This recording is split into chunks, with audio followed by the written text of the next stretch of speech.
Welcome to my talk.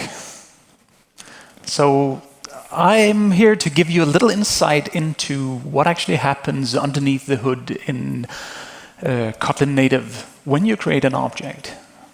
My name is Troels Lund. I am leading the Kotlin native team at Google, where we get to play with the Kotlin native compiler and runtime. But not a lot of people actually knows what it is that goes on underneath. And I guess that's a good thing. It means that it's doing what it's supposed to be doing. So what is this talk about? I'm trying to give you an insight into the current state of the Kotlin native runtime. I'm not going to be talking about the entire runtime because that's a topic for an entire day.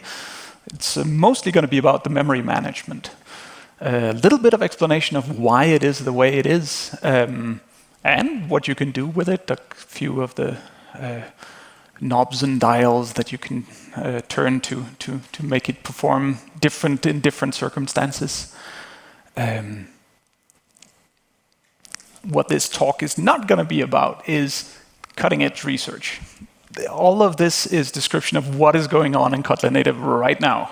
I'm not going to be talking about how it could be done differently, how it's done in different languages, or other things other than what actually is going on right now. And also, the native runtime is developing all the time. The features get added, tweaks get modified. So this talk is likely going to be outdated in a year or two because the native runtime keeps evolving. I must warn you, there's going to be a little bit of introduction to get through here before we get to all of the juicy bits. But I'm going to be talking about, first of all, how do we actually find out how much does an object actually, how much space does it take up? How do we make sure to reserve the memory that's needed for it? And when is an object when do we find out that an object is no longer needed, and how do we reclaim the memory? And also a little bit about interop with Objective-C. This is about as complicated as code that you're going to see through this entire talk. I know a lot is going on here, but don't worry, we'll walk through this. So we're allocating an object here. Normally we would just say, let the VM handle that. That's for the JVM or the Android runtime or whatever. It's somebody else's problem. But in Kotlin native, we don't have that. It's our problem. We need to find out where to allocate memory for this. Before we even get to calling the constructor, we need to find where to put the data for this object. So this we need to find somewhere to put it, and then reserve room for the object header, which is garbage collector specific, but there is a header at the front. And then there's going to be some sort of layout of all of the backing fields of this object. We need to find out that ahead of time, where to put all of these fields. And in Kotlin native, when you're creating an object, that is where you place that in memory, it'll stay for the entire lifetime of that object. On the JVM, it'll happily move an object around as it's collecting garbage and thereby compacting the heap and so on. And there are trade-offs for doing it either way. This is the choice that was made for Kotlin native. It is the current state of Kotlin native. There is no reason, there's no technical reason to necessarily keep it that way. But right now, where an object is first placed is where it'll stay until we reclaim that memory. So, an object has fields. We know how much this space, how much the header takes up, depending on the garbage collector. In the default configuration, it's 2 pointers. But the rest of this here, of course, depends on the class that we're trying to instantiate. And we know this ahead of time. This is not something we have to do right now as we're allocating the object. All of this is calculated ahead of time. So let's say that this is our class. It has, okay, naming is hard. Don't shoot me. Let's say our little example class has these 3 backing fields. And the layout algorithm that figures out where to put all of this, first of all, it has to try to make this layout as compact as possible. We could achieve this just by putting all of the objects, all of the backing fields right after each other in memory. But that runs into the problem that data reads and writes needs to be aligned. On most architectures, you need to have the address of the data that you're accessing be divisible by the size of the data that you're reading. Otherwise, it's going to hurt performance. So we want a compact layout where all of the data is laid out, where all of the data is laid out aligned. We could easily achieve that just by moving the field forward until it's aligned, but that will end up taking a lot of space. The underlying algorithm that achieves this is quite simple. So let's just try to walk through this. First, we want to place a primitive char. That's a UTF-16 value that takes up 2 bytes. So let's put it at the beginning. So far, so good. Next, we have a string that's just representative of any reference type. Now, we could just put it there right after, but that was the alignment problem. Putting it there is not going to be aligned. It's going to be slow to read and write. So we need to find another place for it where it is aligned. So in this payload data area here, we would need to shift it forward to this position. That, of course, leads a lot of padding in between. But if we just keep going, let's say we want to lay out an integer next. If we just follow the following principle, place it at the first available aligned location. So greedily place it the first place where it fits and is aligned. That's not there, that's not aligned, move it forward a bit. Cool. So this is a valid alignment, or a valid layout. Every field has a location that doesn't overlap with another field. It's fairly compact. Every field is aligned with its size. And if we're taking up a full 16 bytes from the start of the payload of the data, everything in the Kotlin native runtime is based around 8-byte blocks, which I'll be calling cells in just a second. So if you don't fill up an entire cell, the rest of that will be padded out. So what happens if we have inheritance in the picture? Let's say we have this class programmer that adds another few fields to the class we just laid out. We'll just say, well, if it's a person, it needs to be able to occur in all of the locations that a person can, so therefore all of the fields that we inherit needs to be laid out in the exact same location. But the beauty of this is that doesn't actually make the layout problem any harder. We'll just continue laying out the fields one at a time, finding the first location where it fits. So 4-byte value we'll just place at the end here, and this 1-byte Boolean we will place there. And we can do that no matter what the inheritance hierarchy is. And just lay out all of the fields of the superclasses first, and then the fields of the subclass. And this greedy algorithm has a really beautiful property that the total size is independent of the class hierarchy. It doesn't matter how many levels there are of the class hierarchy. We'll never end up with wasting too much space on padding. So if you want to know what the payload size of an object is in Kotlin native, add up all of the backing fields, including inherited ones, round up to 8 bytes, and that's it. So let's zoom out a bit. The managed heap in Kotlin native is where all of the managed objects reside. It's just a place where we have a bunch of pages. These are just what we call pages. A page is just a huge chunk of consecutive memory that we can place objects into. They don't have anything to do with OS pages. We're just doing this to confuse you.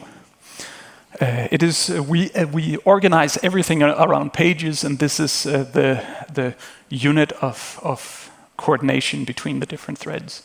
Because there are many threads in your program. See, that's a thread. And some of these threads will be Kotlin threads. That is, they can execute Kotlin code. And they will be allocating objects through the Kotlin runtime. There can be many other threads in your program, Objective-C threads that never ever execute any Kotlin code. They might not even know that the Kotlin runtime exists. The Kotlin threads are the ones that we care about because those are the ones we need to have a runtime for and a memory management system for. So our person class from before, if we want to allocate one of those, that was 16 bytes payload and another 16-byte object header. So we need to reserve place for 32 bytes. So I need somewhere to put 32 bytes. The heap will say, cool, here is a page that is designed for objects or allocations of size 32 bytes. Most allocations in Kotlin native will be in what's internally called a fixed block page. It means that every single of the blocks that can be allocated are the exact same size. And in this case, in this example, it would be 4 cells. That is 4 pointers on a 64-bit architecture. And that means that of the place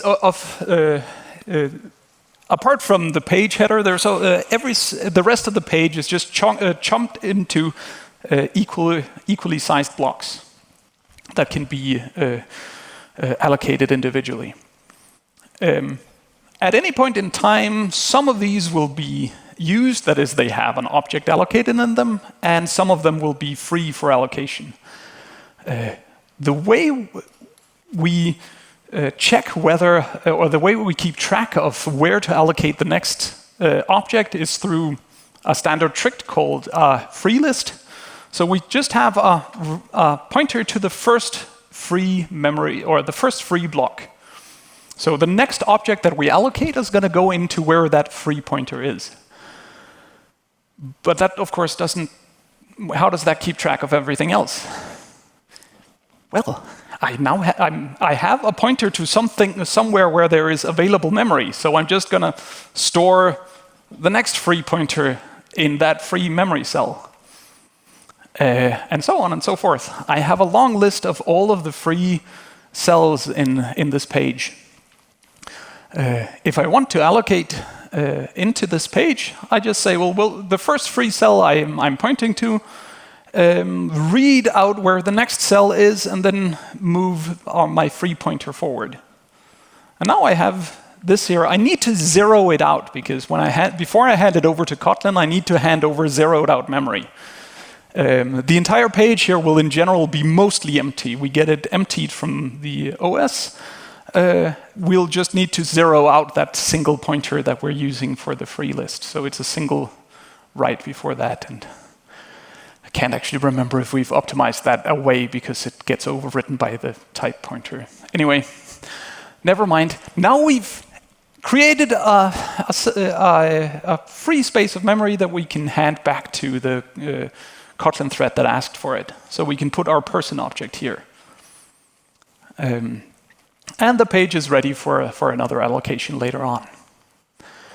Of course, this was just the page for 4-cell objects or 32-byte objects.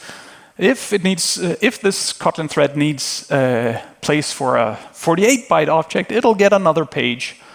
So it'll in general have a bunch of different pages. For every single thread, it'll hang on to a number of pages that it'll allocate into.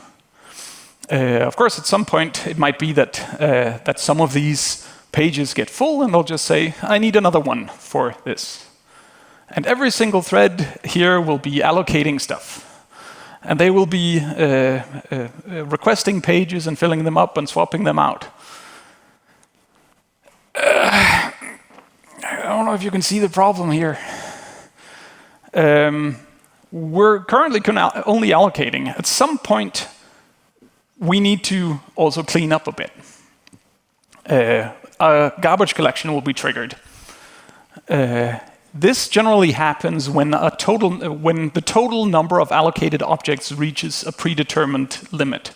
I'll get back to how that's set later on, but when the total allocation reaches a certain limit, a new garbage collection will be triggered. So when is an object alive? Or when is it dead? When can it be reclaimed? So we need to somehow distinguish between which objects can we keep and which can we throw away. And of course, of all of the local variables in your program, and for every single thread can be accessed directly. So a lot of these objects will be alive just by the fact that we have a local reference to them. It might not be in the current stack frame. It might be some further down. And a big problem from the runtime's point of view, the native runtime, is that we have a call stack with all of these local variables for every single thread. Some of these are going to be Kotlin stack frames, that is stack frames that where the origin is Kotlin code that we've compiled, but there's also some of it where we have no idea what's going on. This could be Objective-C, there could be some Rust library that gets called some way. We have no idea. There will be dragons here. And whatever we do here to find out what the local variables actually point to needs to be robust across, well, 20-odd possible targets for Kotlin native. This needs to be robust and always work. The standard trick for doing this is that you, of all of the local variables, some of them will be object references and some of them will be primitive types. The idea that Kotlin native uses here, called a shadow stack, is that within each frame, we'll make sure that the frame is laid out such that they are in consecutive blocks. All references are consecutively allocated within each stack frame, and then we link those together. So we know what the topmost stack frame is, which then points to the next Kotlin stack frame, and thereby all of the Kotlin stack frames are linked together. We don't need to care about what else is going on. Whenever we exit, whenever this topmost function here returns, we just wrong way. We just before returning from that function, we update what the topmost shadow stack is. It just points to the next argument, and whenever we enter a function, we'll just link the shadow stack back up again. So that happens every time we enter and exit a Kotlin function. Whatever happens, we don't care about. There might be additional calls beyond this that are additional stack frames on top of it, which are from other languages that we don't control. We don't care. We only need to be able to look at the stack frames that Kotlin generated, because those can hold references to native objects. There's also, these are all of the local roots, as they're called. There are also a number of global roots on top of that. The problem with this data structure here is that Kotlin code cannot execute while we're looking through this stack here. If that data structure changes while we're looking at it, we're in trouble. So we need to stop the world. And so every single Kotlin thread will, at regular intervals, well, not regular intervals, at certain points in the code, check whether a GC has been requested. And if so, it'll pause the execution of the Kotlin code. Doesn't mean that the underlying thread will actually pause. It will, in some cases, help out with the garbage collection, but Kotlin execution stops. And this doesn't happen at the same time for all Kotlin threads. This usually takes a little bit of time to get all of the threads to pause so we can start a garbage collection. So how do we then find out? So we've now figured out some set of live objects. Everything that's global, that's among our globally accessible objects, and everything that is on each thread's stack. But that's just some of the objects. Other objects can be reached by looking through the object graph. One of those objects might point to another object, which might point to another object, and so on. In the header for each of these objects here, there is some data. In this header, there's in general some garbage collection data and a type pointer. Part of this type pointer is that it contains information that we can look up of where are all of the fields that are object references. So this is just a list of offsets that we have to look at. These 3 fields here points to something that is an object. So if we start with all of the objects ever created in our little runtime, some of these will be roots in that we have local references to them or global references. We'll start by putting all of those, linking all of those together into a mark queue. So a mark queue just means that we have a reference to some object here, which then has a reference to the next object. So we're linking all of them together through that pointer and GC data.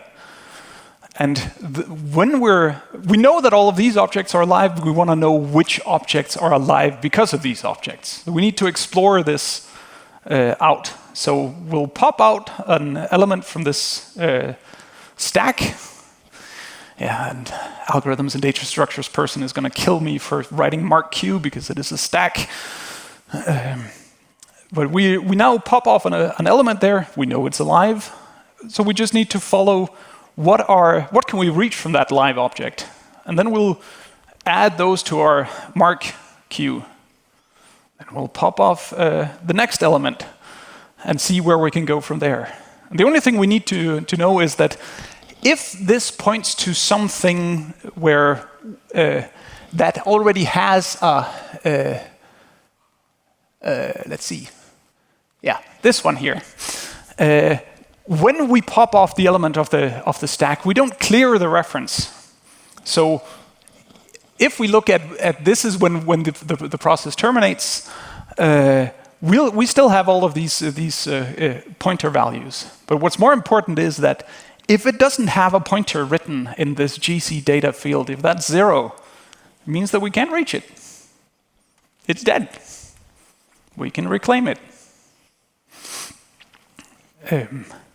So that means that once we've determined all of this, we've determined what is alive, what can be reclaimed, and the world can be resumed. We can resume execution of the Kotlin code.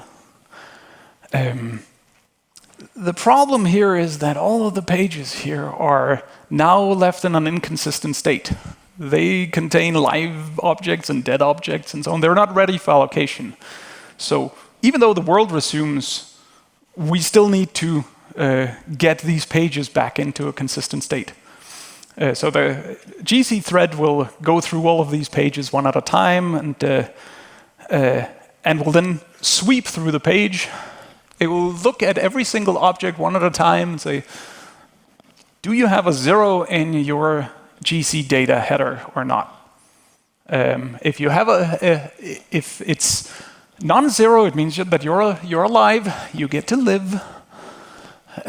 We'll clear it out so that it's 0 for the next time around, but you'll get to live for this GC cycle. And then we'll continue to do that for every single one. And then sometimes we'll find an object that, or some place that's, that has a 0 in its GC header. It is dead. It can be reclaimed. We then need to zero out that space so that we can, so that it's ready for allocation again. And then we need to update our free list here. And that just means updating 2 pointer values here.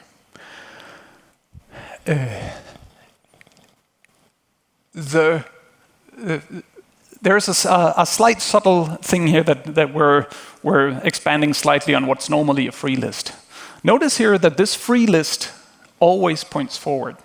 Every single pointer points forward, and we'll maintain that status, which means that walking through all of these cells that are alive or dead just means walking through that, forward through that free list and looking at all of the cells that we're skipping in between.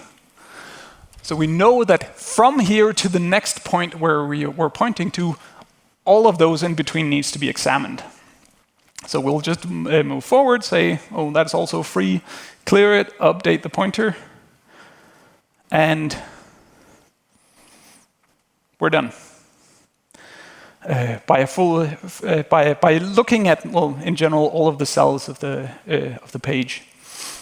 Of course, we resumed execution of Kotlin code, so Kotlin threads might be allocating again, so it might say, oh, I need to allocate a new object.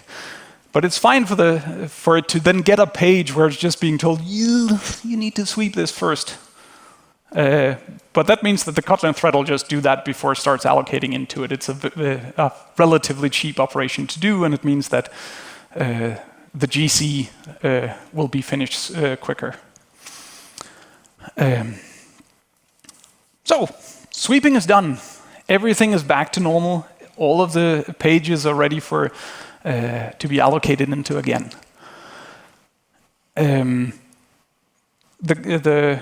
Throughout of this, we do a little bit of bookkeeping, so we know what is the total size of all of the allocated objects. And from that information, we'll set a new limit for when we reach this limit, we'll trigger another GC. By default, it'll say, oh, you've allocated 56 megabytes of data. I'll be back when you've allocated that much again. So when you've doubled the size of the allocated data, that can be tweaked through the GC interface.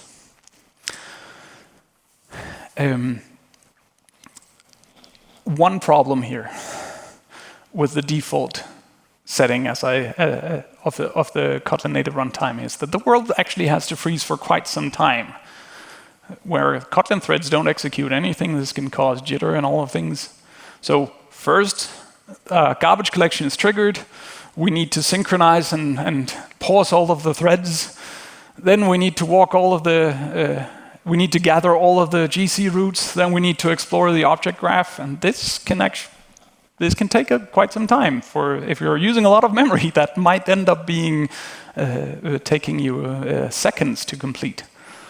And you don't want seconds worth of jitter in your app. So this is where, and then once you're done with that, you'll normally unfreeze.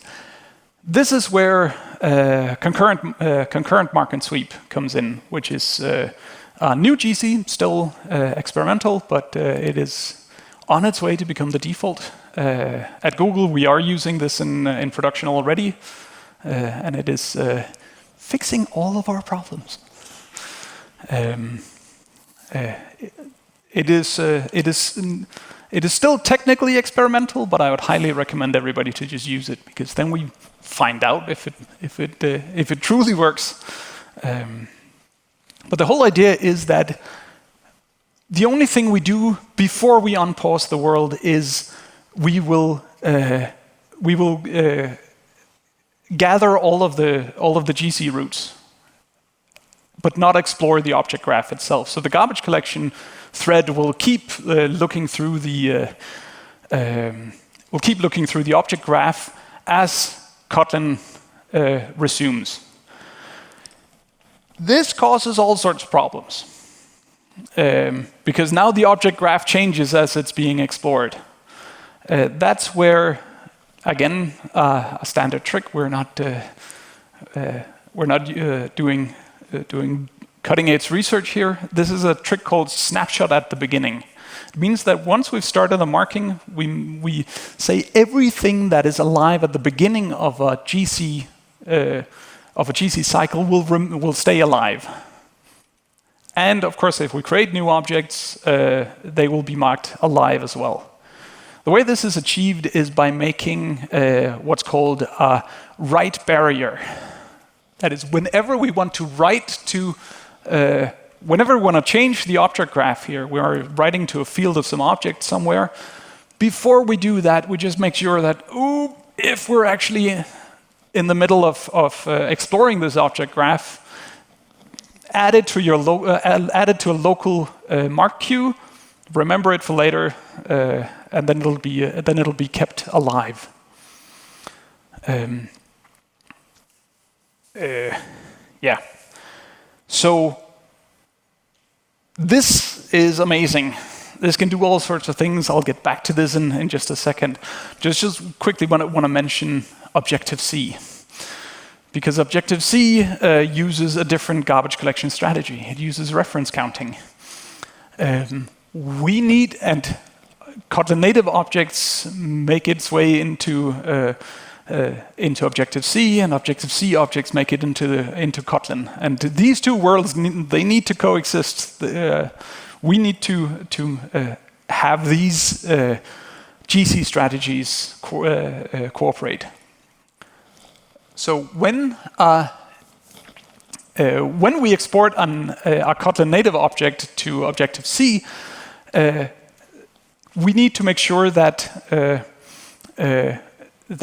that Objective-C object that wraps our Kotlin object, when that gets garbage collected, when its ref count reaches 0 in its finalizer, it needs to also make sure that the Kotlin object is not kept alive.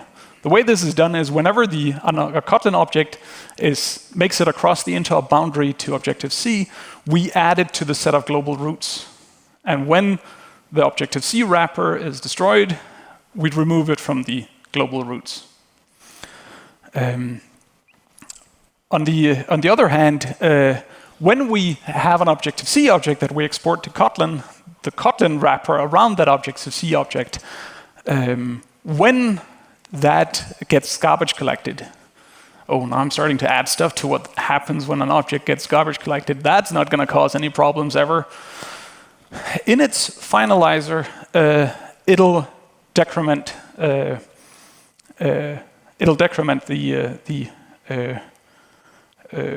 ref count of the Objective-C object. I actually took them in the other order than what they're on the slide.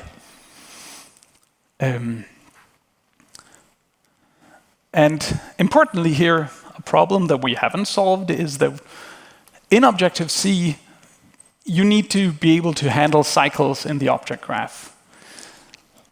We still need to handle cycles. We don't have a good way of handling that, especially when those cycles cross the interop boundary. So if you have this, and you might have cycles in your object graph across the interop boundary, you need to have a solution for it in the same way that you would for Objective-C.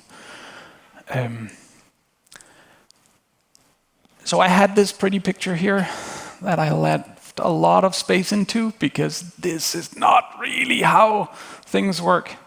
Because Kotlin objects that make it to Objective-C need to remember their Objective-C counterparts. If it's a Kotlin object that gets exported, it needs to remember the wrapper that it's created on the other side, so that you don't create new wrappers every single time an object crosses the interop boundary. And when you have an Objective-C object that you're exporting into Kotlin, you need to remember the Objective-C object on the other side so you can call into it. And I haven't made room for that. that's nowhere to be found. In the object here, I've only laid out the fields from the class, and there's a type pointer, and there's the GC data. And this type info here is shared between all of the objects. The place it's put in Kotlin native is in extra object data. Its naming is difficult. But whenever we, in certain circumstances, when we need to attach additional data to an already existing object, we create an extra object data. This is not a regular object, it has separate allocation. And then what we do is we thread it in between the object and its type. And the first thing here in type info is a self-referencing pointer. So if you want to go from an object to its type, you follow the type pointer twice. There might be an extra object in between. There might not be, but if you follow it twice, you know that that you've reached the type info. And then we have a place to store the associated Objective-C objects, and we have a place to place flags if there are finalizers, and all of this has changed throughout the Kotlin native runtime's history, what actually needs to be stored in these flags. And there is also this here. So there is a reference back to the object itself, so that you can find out what is the object that the extra object actually points to. Except sometimes it doesn't point straight back. If we have a weak reference to an object, that is a reference that doesn't keep an object alive, but that you can follow, and if the object hasn't been garbage collected, you can find it. Gets threaded in here. So this is the full picture of an object that has a weak reference. So this here is really just a placeholder object where all weak references will have a reference to this data here, so that if we want to clear out a weak reference, we just need to clear out this data over here.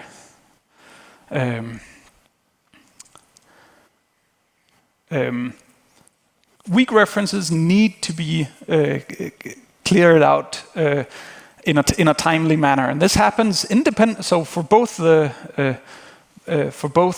default parallel mark concurrent sweep and concurrent mark and sweep, this is done through read barriers.